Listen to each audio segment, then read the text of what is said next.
Sejam bem-vindos. Começa agora mais um Jogo Económico. A partir de agora pode seguir-nos no site e nas redes sociais do Jornal Económico, mas também na Bola TV e agora em formato podcast.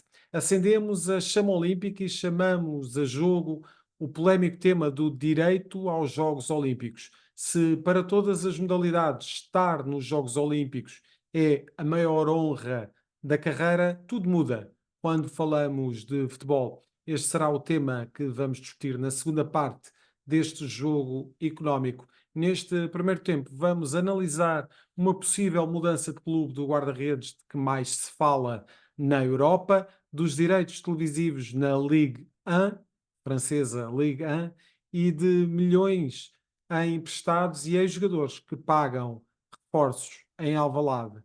Avançamos assim para o hat-trick.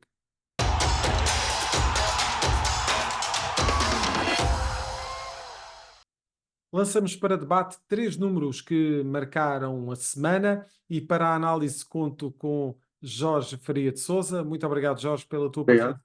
neste jogo económico e os números serão, como sempre, lançados pelo jornalista Rodolfo Alexandre Reis. Rodolfo, vamos falar de um guarda-redes que já não está no europeu, para muita pena nossa, mas que começa a despertar a atenção de colossos ao nível europeu. Assim é, Zé. Antes de mais cumprimentar-te a ti e ao Jorge Faria de Sousa. Falamos de Diogo Costa, que segundo o jornal espanhol AS, estará a ser, ou poderá ser um dos nomes para a baliza do Real Madrid na próxima temporada.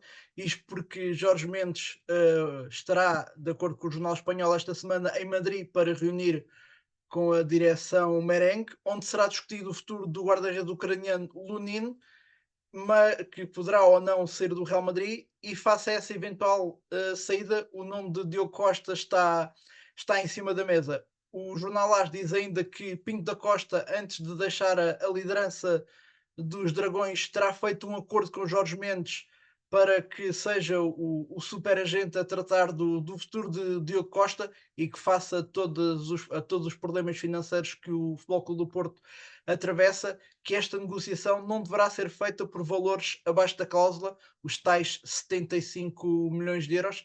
Certo é que o Guardião Portista tem contrato válido até 2027 e, de resto, o próprio diretor, o novo diretor desportivo do Futebol Clube do Porto, Jorge Costa, não deu como garantida a continuidade do guarda-redes português na próxima época do Dragão ao peito. E Jorge, de facto seria um excelente ativo para que esta nova direção do Futebol Clube do Porto começasse, se calhar, o seu trabalho pela base, que é como quem diz, pela baliza. Diogo Costa sai deste europeu, provavelmente como um dos melhores guarda-redes da competição. Vamos ver se será escolhido para o 11 ideal, mas de facto temos aqui um jogador com muito mercado, com muita apetência por parte dos grandes colossos europeus e será difícil ao Futebol Clube do Porto segurar este guarda-redes, apesar de Diogo Costa ter contrato até 2027. Sim, antes de mais cumprimentar-te a ti, Zé, ao Rodolfo e a todos os que nos estão a seguir. Eu acho que claramente neste momento é o grande ativo que o Futebol Clube do Porto tem. Sabemos as dificuldades financeiras que o clube vive, até com algumas surpresas, provavelmente para o próprio André Vilas-Boas, desde que assumiu a SAD, com alguns dossiês até difíceis de difícil solução. Acho que, e se olharmos para a constituição do plantel, com exceção de Diogo Costa e de Francisco Conceição, provavelmente só PP e Evanilson são os únicos quatro jogadores que neste momento têm mercado que possibilitariam ao Futebol Clube do Porto fazer encaixes financeiros de acordo com as necessidades até de cumprimento de fair play financeiro. E, portanto, é claramente aqui um caminho muito estreito para a nova direção do Futebol Clube do Porto. Fala-se numa cláusula de rescisão a rondar os 75 milhões. O próprio Jorge Costa já veio, que é um dos novos responsáveis para o futebol do Futebol Clube do Porto, já veio assumir que Francisco Conceição e Diogo Costa poderão efetivamente sair caso cheguem propostas oficiais à SAD. Agora, do ponto de vista desportivo e financeiramente, se fosse uma proposta de 75 milhões por parte do Real Madrid, seria absolutamente extraordinário para o Futebol Clube do Porto. Para o Diogo Costa, não me parece que seja o passo certo, porque repare-se no seguinte: Lunin vai sair do Santiago Bernabéu porque quer jogar com maior regularidade face à previsível titularidade de Courtois. Não me parece que seja uma boa opção de carreira para o Diogo, sendo um guarda-redes jovem, mas já titular da Seleção Nacional, titular do Futebol Clube do Porto, trocar o Futebol Clube do Porto para uma situação onde possa ser segundo ou terceiro do Courtois. E, portanto, eu acho que na escolha do projeto desportivo não vai ser só importante, logicamente que o clube tem que fazer a proposta formal ao Futebol Clube do Porto e veremos que clubes é que podem efetivamente chegar-se à frente para concorrer pelo Diogo. Agora acho importante que o Diogo tome a decisão também do ponto de vista do projeto desportivo, porque temos tido recentemente muitos exemplos de jogadores que rumam a alguns clubes onde depois não se enquadram no projeto desportivo ou na forma de jogar da equipa e acabam por ficar categorizados como flops. E para que isso não aconteça ao Diogo e para não estar na sombra do Courtois, não me parece que seja o passo ideal na carreira de um dos melhores guarda-redes do Campeonato da Europa, eu diria a par do Unai Simon e do guarda-redes da Geórgia, Mamardashvili, que são claramente os três grandes guarda-redes que vimos em prova nesta edição do Campeonato da Europa. Rodolfo, e partimos para a Liga Francesa para perceber como é que está a ser a negociação dos direitos televisivos da Ligue 1. Falamos de 375 milhões de euros. É este o valor que a DAZN pretende apresentar para garantir os direitos televisivos da Ligue 1 até 2029, 375 milhões de euros por ano durante as próximas 5 temporadas, ou seja, este valor seria em média, uma vez que o total que será atribuído à Liga Francesa será dividido num pagamento de 300 milhões na primeira época e até o máximo de 500 milhões de euros na temporada 28-29, sendo que ainda será pago um bónus anual de 50 milhões de euros caso a DAZN ultrapasse os 2 milhões de subscritores. Portanto, é aqui a plataforma televisiva a apostar forte no mercado. E, Jorge, porque é que trazemos a jogo o valor dos direitos televisivos da Liga 1? Porque provavelmente estamos a falar da Liga pertencente às Big Five com menos capacidade de chegar a valores mais elevados em termos daquilo que são os direitos televisivos e que se calhar podemos olhar para esse valor e perceber onde é que estão situados os nossos milhões de euros relativamente àquilo que aquilo que será a negociação conjunta dos direitos televisivos lá mais para o final da década, em Portugal. Sim, eu acho que esta negociação da Liga Francesa deve servir de alerta aos responsáveis do futebol português. Efetivamente, a Liga Francesa tem perdido impacto e não tem que ver só com a competitividade, porque obviamente tendo um Paris Saint-Germain muito acima dos outros, havendo esporadicamente, e desde que o Paris Saint-Germain é dominado pelos petrodólares, a verdade é que só o Mónaco de Leonardo Jardim e o Lille de Galtier é que conseguiram vencer o título em todo este tempo, com algumas exceções, até de equipas que fazem segundos lugares e jogavam ao futebol, mas a verdade é que o Paris Saint-Germain é absolutamente hegemónico no futebol francês, mas mesmo o próprio PSG perdeu peças muito importantes para a visibilidade a nível global da Liga Francesa. Falo de Messi, Neymar e de Mbappé. O último a sair esta temporada, ao que tudo indica, será nos próximos dias apresentado no Real Madrid. Se olharmos até para a política desportiva do Paris Saint-Germain, mudou um pouco, com a contratação de jogadores mais jovens, o Ugarte, Vitinha, Gonçalo Ramos, o próprio Kolo Muani, Dembélé, esse já um jogador com passagens pelo Dortmund e pelo Barcelona, mas é uma equipa diferente dessa que era repleta de galácticos, até na altura com Sérgio Ramos, etc. E portanto há aqui também uma alteração nessa política de contratações, mas dificilmente a Liga consegue igualar em competitividade, em visibilidade, em capacidade de atrair os melhores jogadores com a La Liga, com a Série A, com a Bundesliga ou sobretudo com a Premier League, que é neste momento a grande liga a nível global. E isso fica também demonstrado por esta capacidade de, estamos a falar de um número a rondar os 375 milhões e, portanto, provavelmente os responsáveis do futebol francês quereriam ir muito mais além do que este valor, mas olhando para as circunstâncias e para a Liga em si, não é um número que nos choca a todos, mas acho que ao mesmo tempo olhar para este número deve deixar em alerta os responsáveis do futebol português. Muito bem. E Rodolfo, vamos fechar este hat-trick precisamente com a preparação da temporada do campeão nacional. E falamos do Sporting Clube de Portugal, que entre emprestados e antigos jogadores já pagou os atuais reforços do plantel.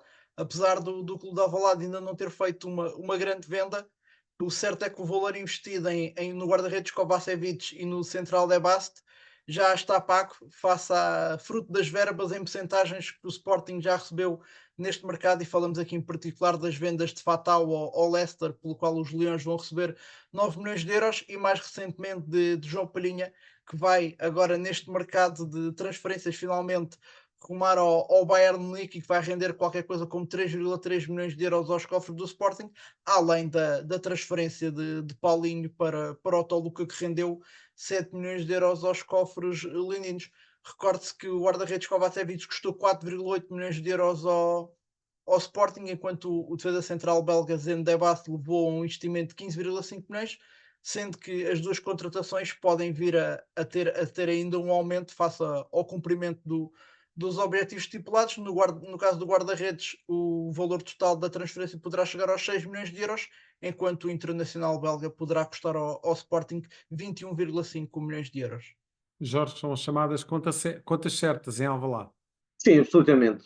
Embora no que às saídas diz respeito, eu acho que há casos muito distintos. Diria que Coates é uma enorme surpresa para todos, até para os responsáveis do futebol leonino, e o Seba, no vídeo de despedida, assume que o próprio treinador, o Hugo Viana, e o presidente tentaram fazer tudo para convencê-lo a ficar. A verdade é que foi uma saída por questões familiares, e acho que nesse aspecto o Sporting comportou-se à altura, permitindo que o Coates seguisse a sua carreira no Nacional Montevideo, mas sobretudo pudesse regressar a casa e poder estar ao lado da sua família. Depois há os casos de Net e Adan, são dois jogadores já em reta final de carreira. O Adan, este ano, com a chegada de Kovacevic e até com o Frank Israel, provavelmente teria dificuldades em ser titular, obviamente dependeria do seu trabalho, mas acaba por haver aqui uma decisão para que chegasse ao fim a sua passagem pelo Sporting. E Neto, veremos se ficará ou não ligado à estrutura, mas era um jogador já em fim de carreira, a não ser muito utilizado, mas sobretudo falamos de 3 jogadores e podemos incluir aqui Paulinho, 4 jogadores muito importantes no balneário do Sporting, muito experientes. Resta dizer que neste momento o plantel do Sporting, o único jogador acima dos 30 anos é Ricardo Jogaio, que até tem vindo a ser noticiado que pode estar também na porta de saída. Mas necessariamente o Sporting faz aqui também um equilíbrio no que à folha salarial diz respeito. Vê-se aí jogadores até dos mais bem pagos do plantel, e entram para já Zeno de Bast e Kovacevic para 2 posições específicas onde o Sporting necessitava de entrada de reforços. Eu acredito que o plantel ainda não está fechado. Há também a possibilidade de fazer encaixes financeiros com percentagens de passos, ou seja, Renato Veiga, por exemplo, que ao que tudo indica irá ser apresentado pelo Chelsea, o próprio João Palhinha, que finalmente vai para o Bayern de Munique, e eu diria que está claramente preparado para lutar por todos os títulos, embora tenha a companhia de Kane, que normalmente é um mau presságio.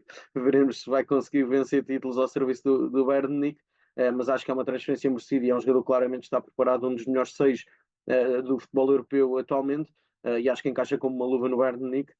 E são essas percentagens que vão permitir ao Sporting também mais alguns encaixes financeiros. Veremos o que é que ditará o restante mercado. Eu acho que o Sporting vai ainda procurar reforços para a frente de ataque, eventualmente a chegada de mais um lateral, e há a possibilidade de fazer uma grande venda. Ao que tudo indica, e se analisarmos estes números, mas também olharmos para o exercício anterior, onde o Sporting fez vendas acima dos 100 milhões de euros, do ponto de vista de cumprimento de fair play financeiro, não há essa necessidade.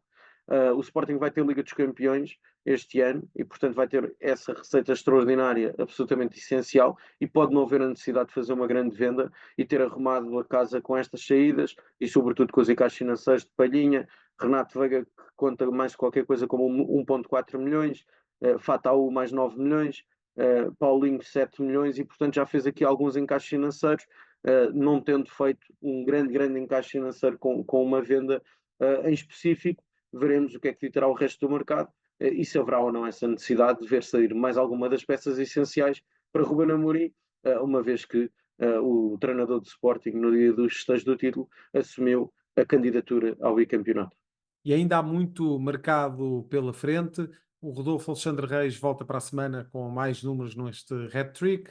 O Jorge Faria de Sousa acompanha-me para a segunda parte deste jogo económico, quando vamos falar do sempre controverso futebol nos Jogos Olímpicos. É já a seguir.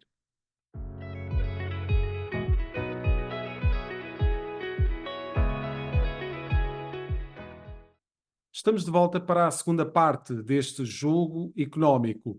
Acenda-se a chama olímpica. De 26 de julho a 11 de agosto, os olhos do mundo estarão em Paris para aquele que é um dos maiores acontecimentos desportivos da década. Se o sonho de muitos é representar o seu país num palco de sonho, essa vontade esbarra muitas vezes naquele que é o contexto jurídico. Que direito têm os atletas a participar nos Jogos Olímpicos e em que medida é que, numa fase sensível da pré-temporada, os clubes estão obrigados a ceder os seus ativos? Alexandre Miguel Mestre, ex-secretário de Estado do Desporto e Juventude e consultor da Abreu Advogados, é o convidado desta edição, vai nos ajudar a perceber esta problemática que se coloca sempre de 4 em 4 anos e que, de facto, ensombra sempre um pouco este tipo de competições. Alexandre Miguel Mestre, mais uma vez, muito obrigado por estar connosco neste jogo económico, por esta visão olímpica. Enfim, já o europeu continua, naturalmente, e está na sua fase final, mas Portugal já foi eliminado e, portanto, nós passamos para outra, para os Jogos Olímpicos, onde vamos ter uma representação muito interessante. Mas há aqui esta questão, de facto, do direito aos Jogos Olímpicos, que é um tema que o Alexandre explorou muito recentemente, um artigo de opinião, em que, de certa forma, discorre sobre aquilo que é a obrigação ou não. O Alexandre dirá o que está no contexto jurídico, digamos, a obrigação ou não dos clubes cederem os atletas. Estamos a falar de uma altura da temporada, nomeadamente futebolística, particularmente sensível, em que os clubes começam de facto a definir as suas opções para a próxima temporada, mas por outro temos um palco que deveria estar recheado com os melhores protagonistas em todas as competições, tendo em conta de facto o cariz destes Jogos Olímpicos. Como é que se joga nestes dois cenários? Ora, de facto, são cenários que nem sempre são compatíveis. O Comitê Olímpico Internacional, em quase tudo, de alguns tempos esta parte, tem remetido para as federações internacionais a definição de um conjunto de regras. Desde logo as regras técnicas, os calendários, e, nesse ponto de vista, o que é que nos diz? Cabe às federações desportivas internacionais decidir toda a regulamentação envolvente, nomeadamente, o acesso aos Jogos Olímpicos. E, neste caso, no futebol em particular, temos um regulamento da FIFA, o muito famoso regulamento do Estatuto de Transferência dos Jogadores da FIFA, que prevê que os jogadores só haja um dever dos clubes ou sociedades esportivas cederem os jogadores às seleções nacionais ou representações internacionais, quando estiverem esses jogos das seleções nacionais, das representações internacionais, fixados num calendário, o calendário internacional da FIFA, as chamadas datas FIFA. Uhum. Se a FIFA não o prevê, os clubes não são obrigados a ceder os jogadores às seleções nacionais. Da mesma forma, nós, em Portugal, até para compatibilizar bem as coisas, temos uma lei, a lei do contrato de trabalho esportivo, como se costuma chamar, que diz que é um dever da entidade empregadora ceder os jogadores às seleções nacionais, é o dever do praticante, quando chamado à seleção, quando convocado, de ir, mas remete todo esse enquadramento para os regulamentos federativos. E os regulamentos federativos levam-nos para o regulamento FIFA. Portanto, quando a FIFA entende, e isso será naturalmente polémico, mas quando a FIFA entende que os Jogos Olímpicos, torneio masculino, porque não sucede assim em relação ao torneio feminino, quando entende que o torneio masculino não deve estar integrado nas chamadas datas de FIFA, fica ao dispor de cada clube ceder ou não ceder. Portanto, é uma liberdade e não é uma obrigação. E essa, de facto, é uma situação um bocadinho constrangedora, muitas vezes, naturalmente, para as seleções que querem contar com com os melhores e aliás, por exemplo, em Portugal tem-se feito um trabalho, já agora dar a nota que estas seleções são seleções sub-23, onde depois são enquadrados, creio que 2 ou 3 jogadores fora Três jogadores. dessa idade, e portanto estamos a falar aqui de um escalão etário que, por exemplo, Portugal tem vindo a trabalhar muito bem com a criação das equipas B e com a criação também de campeonatos altamente competitivos e interessantes relativamente àquilo que é a Liga Revelação, a Liga Sem de dúvida. equipas sub-23. Mas depois não temos essa qualidade vertida naquilo que é a competição olímpica, não é? E seria interessante, de facto, ter esse vislumbre do que, por exemplo, podia ser uma seleção portuguesa de sub-23 com uma série de talentos para se perceber um pouco o trabalho que tem sido feito nesse campo, não é? É verdade, ao contrário do que sucedeu noutras ocasiões, desta vez nós não estamos, portanto, não temos equipa nos Certo. jogos, mas tendo seria de facto um cenário interessante. Temos, no entanto, até como uma montra e como uma experiência internacional que faz esses jovens jogadores crescerem bastante, amadurecerem bastante. No entanto, alguns jogadores que estão no nosso campeonato estão a vivenciar isso. E, portanto, embora de outras seleções, está-se a discutir, como bem sabemos, a hipótese ou não de serem convocados ao abrigo desta regulamentação. O que é interessante aqui verificar também é que há uma disputa entre a FIFA e o COI há muito tempo a esta parte. Aliás, desde 99, em 99 foi a primeira vez que o COI que se defrontou com uma decisão da FIFA dizer não fica no nosso calendário, as coisas têm, umas vezes está, outra vez não está. O próprio Messi, por exemplo, esteve envolvido em 2008 numa situação em que até chegou ao Tribunal Arbitral do Desporto de Lausanne o caso, mas há aqui uma disputa que ainda vem ainda até antes disso, porque quando o COI dizia só amadores é que participam nos Jogos Olímpicos, durante muito tempo o futebol não pôde ter os seus melhores a alinhar para os Jogos Olímpicos. Mas é uma disputa que também leva, por exemplo, aos sub-23. Foi a FIFA que definiu, dentro lá está da tal delegação de competências que o COI dá, no fundo, às estações internacionais, foi a FIFA que a determinada altura disse, bom, então sub-23 com 3 exceções. Portanto, tudo isto está na esfera das estações esportivas internacionais. E o que é que ganharia a FIFA em, de certa forma, dar aqui algum cobro e alguma capacidade do COI em contar pelo menos com um leque de atletas que tornasse, se calhar, a competição de futebol, a competição olímpica de futebol, mais atrativa? Vamos lá ver, eu penso que a FIFA é difícil, porque, por um lado, se estivessem lá os melhores, isso iria prejudicar os compromissos dos clubes, que são as entidades empregadoras. E a FIFA pensa, em primeira instância, também nas seleções nacionais, mas pensa nos clubes. E se os jogadores têm que estar a alinhar pelas seleções nacionais, não estão nos respectivos clubes. Depois, há também um seguro centralizado, digamos assim, pela FIFA, para cobrir acidentes e lesões que decorram quando os jogadores são cedidos às seleções nacionais, e sabemos bem que isso aconteceu porque houve uma reivindicação para acontecer. Os clubes diziam, estamos a pagar os jogadores. Contratualmente a ligação é connosco e não com as federações nacionais. E mesmo assim vamos prescindir deles, ainda mais numa altura em que estamos a preparar a época. Penso no caso do Mbappé. Macron chegou a apelar publicamente para que Mbappé pudesse jogar nos Jogos Olímpicos, mas obviamente entre um Euro e uns Jogos Olímpicos não é fácil decidir, porque a nível de evento os Jogos Olímpicos estarão acima, mas a nível de futebol, evidentemente que o Euro 2024 tem muito mais força do que um torneio olímpico de futebol, e se calhar aqui é uma repartição, ou seja, os Jogos Olímpicos ficam numa visão mais eclética, e o futebol tem a sua importância, mas não sobressai, enquanto que depois o Euro sim é um momento capital, ou o Mundial é um momento capital para as grandes afirmações.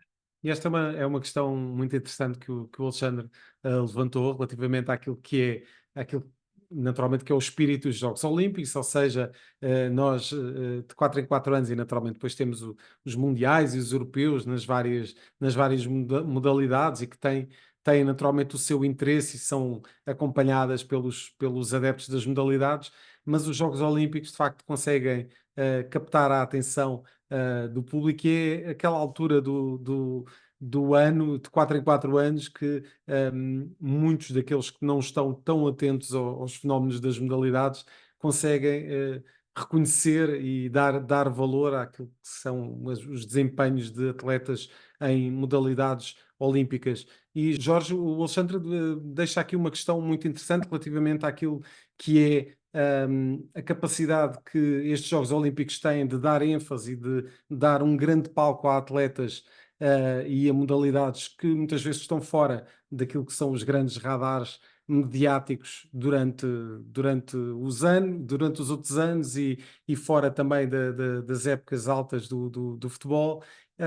E temos aqui a oportunidade de outros atletas e outras modalidades se evidenciarem e captarem a atenção do público. Com esta espécie de ocaso do futebol, temos outras modalidades a emergir e a ganhar atenção. É assim, Jorge? Sim, antes de mais cumprimentar o Alexandre, agradecer a disponibilidade para estar mais uma vez connosco no Jogo Económico. Eu acho que vale a pena aqui fazermos uma reflexão, que é esta questão do amadorismo. Ninguém que se prepare para os Jogos Olímpicos nas modalidades do atletismo ou em canoagem são todos atletas profissionais. Ou olhemos para o ciclismo, por exemplo. Outro exemplo que eu acho que aí ficará demonstrado para todos os que nos estão a seguir essa diferença. Vejamos a seleção nacional escolhida para os Jogos Olímpicos por parte dos Estados Unidos para o torneio de basquetebol, e é um verdadeiro All-Stars da NBA. Autênticos monstros. E portanto não podemos dizer que são amadores. No que diz respeito claramente ao torneio olímpico de futebol, a verdade é que a FIFA nunca olhou com atenção, e o Alexandre já fez aqui o enquadramento devido. A FIFA nunca deu muita atenção ao torneio olímpico. Isto tem muito que ver também com a questão das datas, porque normalmente estamos em pré-época, em início de competições europeias, etc. E, portanto, os próprios clubes não veem com bons olhos abdicar dos jogadores para essa participação no torneio olímpico. Dizer, no caso português, também as nossas participações são escassas. Estamos a falar, se a memória não me falha, 96, 2004 e mais recentemente 2016, com uma outra participação em 1928, algo assim do género, e portanto Portugal participa muito poucas vezes. As qualificações, como se sabe, são ou via Mundial Sub-20 ou via Europeu Sub-21, e infelizmente Portugal não se tem qualificado nas últimas edições, com exceção dessa de 2016 que se qualificou para o torneio olímpico. Agora, efetivamente, por parte dos clubes, há tratamentos diferenciados. E olhemos para o caso do Sport Lisboa e Benfica, que, ao que tudo indica, irá permitir a participação de Otamendi, um dos seus capitães, e por outro lado, Trubin, que havia a possibilidade de ser chamado para o torneio olímpico por parte da Ucrânia, acaba por ser barrada essa possibilidade por parte do clube. Eu acho que as normas devem ser muito mais claras do que aquilo que são. E a FIFA das duas, uma, ao tomar ou sim aceitar que faz parte das datas FIFA, ou então se continuarmos de certa forma neste limbo, acaba por retirar muita qualidade ao torneio olímpico. E depois eu acho que há uma enorme diferença, porque se olharmos para o atletismo, estão lá os melhores do mundo, no basquetebol estão lá os melhores do mundo, na canoagem, no ciclismo, por aí fora, até nas novas modalidades, como o surf, por exemplo. E o que é facto é que o futebol, as equipas nunca se apresentam na máxima força, mesmo olhando a esses condicionantes, ao facto de serem seleções sub-23, com a possibilidade de estarem na convocatória 3 jogadores acima dos 23 anos. Mas isso daria para convocar jogadores de facto de grande qualidade e ter um torneio com outro tipo de impacto. Eu acho que até seria benéfico para os próprios Jogos Olímpicos, porque teriam, obviamente, que o futebol, como desporto rei em grande parte do globo, obviamente que até o impacto mediático, tendo os melhores jogadores, iria ser diferente. Agora, há outros exemplos. A Argentina, por exemplo, olhou sempre com outro tipo de atenção para o torneio olímpico. Maradona ganhou um torneio olímpico e Lionel Messi também. E, portanto, depende muito também, e eu acho que aí as federações também têm que ter um papel, e não só a FIFA ou a UEFA e as confederações continentais. Eu acho que as próprias federações de cada país devem também tomar uma posição sobre esta matéria, porque eu acho que todos tinham a ganhar. Os jogadores que participassem as federações, o impacto que tinha, até para a própria organização dos Jogos Olímpicos, no que aos sponsors diz respeito, teria um impacto diferente. Agora, os Jogos Olímpicos são a maior competição desportiva a nível global. Eu acho que o futebol acaba por ser aqui, por culpa própria, por culpa da FIFA, por ficar um pouco à parte daquilo que é o mediatismo dos Jogos Olímpicos. Já agora, corroborando, um abraço ao Jorge também. De facto, a Argentina é um caso interessante, mas veja-se também como é que os jogadores têm diferentes visões. O Di Maria, tanto quando se percebeu, eh, privilegiou, digamos assim, disse eu queria era a Copa América e não os Jogos Olímpicos. O Otamendi terá feito pressão, efetivamente, pressão no bom sentido da palavra, claro está, para estar nos Jogos Olímpicos. Isto também penso eu que também tem muito que ver com a forma como os próprios atletas concebem o legado que querem deixar, as experiências, as vivências, os títulos que querem ter.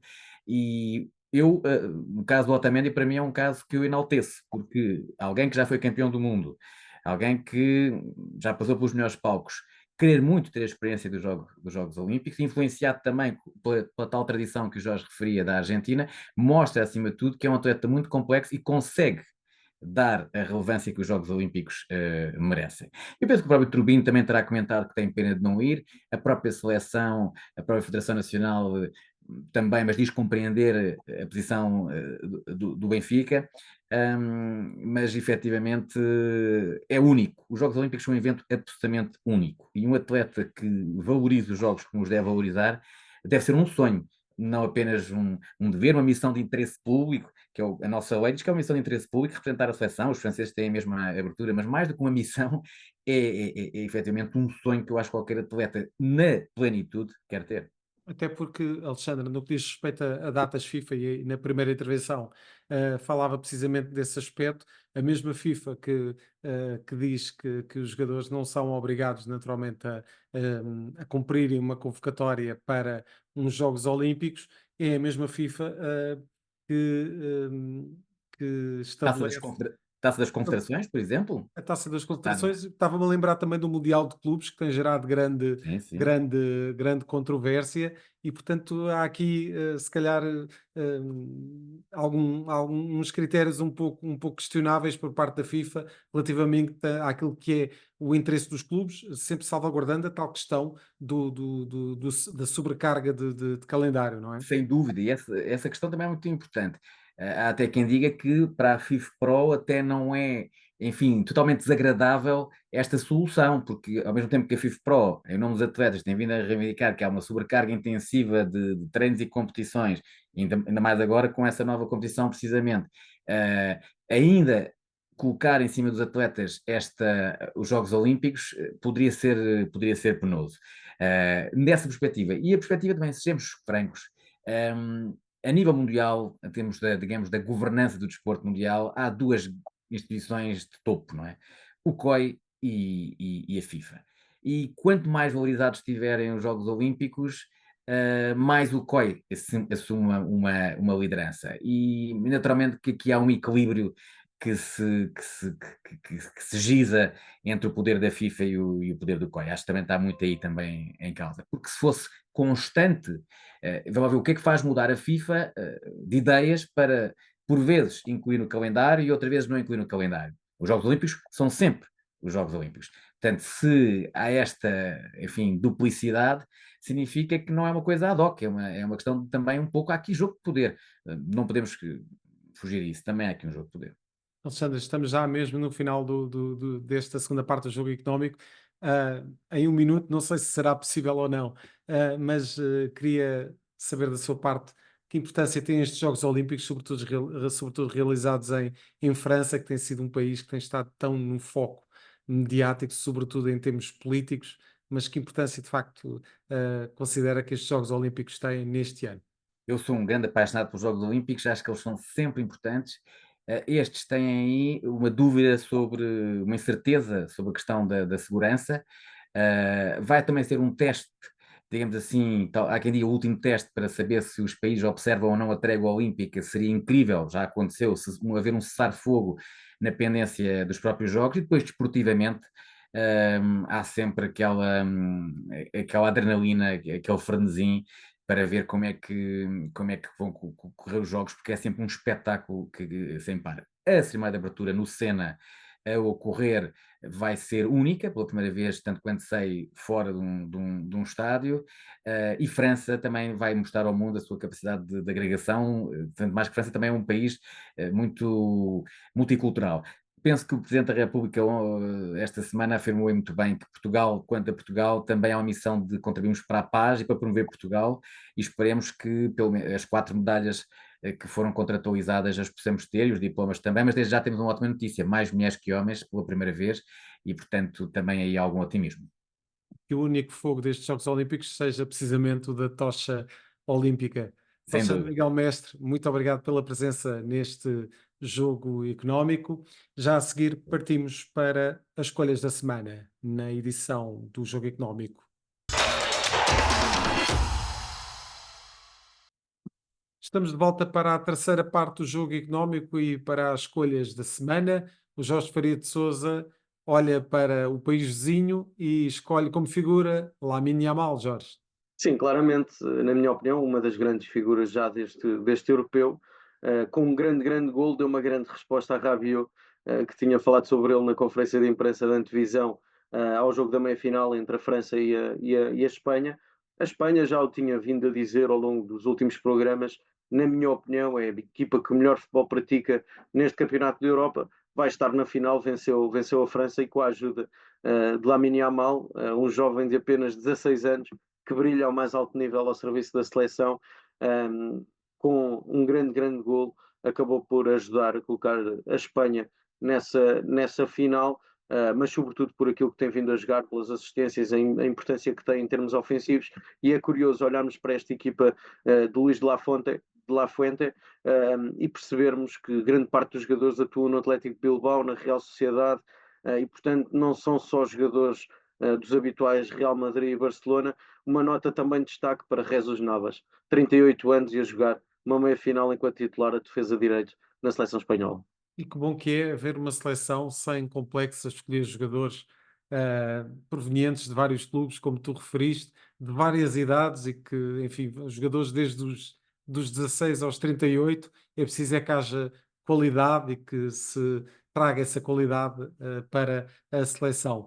E nem de Aliás, propósito, sobre sim, Jesus Navas, dizer que é o último sobrevivente ainda no ativo da seleção que venceu o Euro 2012 e que venceu também o Mundial 2010, e portanto ele é o único que ainda está no ativo e ao serviço da respectiva seleção. chama-se isso uma transição suave. E nem de propósito vamos para o teu número, um número redondo, mas também o número do nosso descontentamento em relação a este europeu. Já foram 6 horas sem marcar nenhum golo. Sim, 6 horas sem marcar nenhum gol, mais de 360 minutos sem marcar. Se calhar começo pelas notas de destaque neste Campeonato da Europa. João Palhinha, e já falámos sobre ele na primeira parte, acho claramente que é hoje um dos melhores 6 da Europa do futebol e mais uma vez esteve a muito bom nível ao serviço da seleção. Nuno Mendes, que em condições normais e estando bem fisicamente, sem lesões, é um dos melhores laterais esquerdos do mundo e temos lateral esquerdo para a próxima década. E Vitinha, claramente a assumir aqui um papel fundamental no meio campo da seleção. Eu diria que foram os 3 jogadores em melhor plano, a parte naturalmente Diogo Costa, que foi importante na eliminação da Eslovénia ainda nos oitavos de final. Por outro lado, eu acho que foi uma seleção que nunca atingiu o seu potencial. E acho que andamos sempre de 2 em 2 anos, em cada fase final, a dizer que esta é a melhor geração de sempre. Eu acho que Portugal nunca teve tanto talento como tem hoje, e efetivamente o futebol que apresentou não foi condizente com esse talento e com essa qualidade. Houve jogadores abaixo da sua forma, houve determinados momentos má gestão por parte de Roberto Martínez. Acho incompreensível o nível exibicional apresentado frente à Eslovénia e até algumas opções do treinador espanhol. Por exemplo, lançar Francisco Conceição à esquerda quando jogou sempre à direita, os poucos minutos que tiveram ao longo da competição, mesmo na posição de ponta de lança, e eu acho que não podem haver intocáveis, respeitando o legado e a história do melhor jogador de futebol português de sempre, Cristiano Ronaldo. Eu acho que em determinados jogos, Gonçalo Ramos ou Diogo Jota na posição de ponta de lança dariam coisas diferentes à seleção nacional, e não está em causa a qualidade do capitão, nem a importância pela liderança e por tudo o que representa para o futebol português de Cristiano Ronaldo. Agora, é bom recordar que Roberto Martínez, quando foi apresentado, assumiu o objetivo de estar sempre nas meias finais das fases finais. Ficou-se pelos quartos de final, apresentou um futebol muito pobre, esteve mais de 6 horas, esteve 6 horas sem marcar, a equipa portuguesa sem marcar qualquer golo, e eu acho que isto deve fazer os responsáveis federativos a refletir. Sabemos que vão haver eleições para a Federação Portuguesa de Futebol em breve, mas eu acho que tem que haver uma decisão quanto ao ciclo de preparação já para o próximo Mundial, até para a próxima fase da Liga das Nações, que arranca já no próximo mês de setembro, onde Portugal vai defrontar nomeadamente a Croácia. Agora, eu acho claramente que, e se olharmos para aquilo que foi o europeu, para o futebol até apresentado pelos nossos adversários, pela seleção francesa, que acabaram por nos eliminar nas grandes penalidades sem nada terem feito, e devo dizer que o jogo dos quartos de final frente à França foi até a melhor exibição da seleção portuguesa no Campeonato da Europa. A par do jogo com a Turquia, mas onde me parece que a Turquia estrategicamente cometeu o erro de querer vir pressionar Portugal. Eu acho que frente à França, Portugal assumiu o jogo olhos nos olhos, quis jogar, acabou por não ser eficaz, porque teve várias oportunidades para poder chegar ao gol, e depois acabou por ser eliminado naquela que foi a melhor exibição. Mas ainda assim os jogos ficaram para trás, não foi o nível exibicional que todos nós esperaríamos, sobretudo olhando para o talento que existe neste contexto da seleção portuguesa. Se olharmos para os que foram, para os 26 que foram escolhidos, para os outros que podiam ter sido escolhidos e que mereciam estar, eu acho que Portugal tinha que ter feito mais neste campeonato da Europa, porque tinha claramente equipa para chegar o mais longe possível na prova. Veremos, estamos a gravar uma quarta-feira, veremos quem é que serão os 2 finalistas. Para já, a Espanha está à espera ou da Inglaterra ou dos Países Baixos.